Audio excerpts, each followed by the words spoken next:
ભાવનગર જિલ્લાના બુધેલ ગામમાં પૈસાની લેતી દેતી મામલે મારામારીનો ગંભીર બનાવ સામે આવ્યો છે। પિતા પુત્રી અને ભત્રીજીએ મળીને એક યુવક પર તીક્ષ્ણ હથિયાર વડે જીવલેણ હુમલો કર્યો હોવાનો આક્ષેપ છે। ઈજાગ્રસ્ત યુવકને સારવાર માટે સરટી હોસ્પિટલ ખાતે ખસેડવામાં આવ્યો છે। સમગ્ર મામલે પોલીસે વધુ તપાસ હાથ ધરી છે।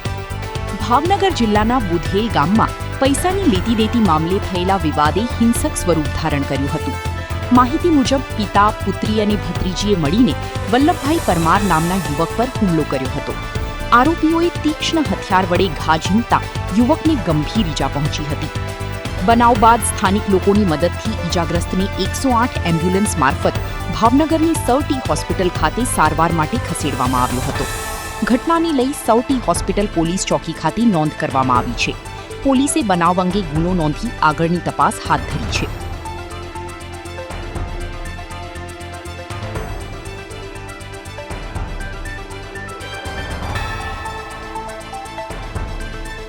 મારું નામ બટુભાઈ। કયા ગામથી આવો છો? શું બનાવ બન્યો? બુધેલથી। બનાવ શું હતો? પૈસા માટે હતા।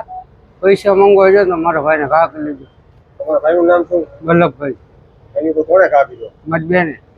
શું કારણ શું હતું મારવાનું? પૈસા માટે। કેટલા પૈસા માંગતો હતો? 3000 રૂપિયા।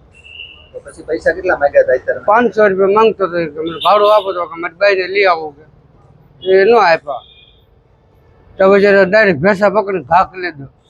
પાડી દીધું હેઠળ ઘા કરી લીધો ડાયરેક્ટ ધારિયા। હા તો પછી શું નામ છે મારવાનું નામ શું? રતનભાઈ। બીજા કોણ હતા? એના ઘરવાળા પદુભાઈ। કેટલા જણા દ્વારા મારવામાં આવ્યા? 2 થી। આવી છે પોલીસ ફરિયાદ કરવાના છો? હા।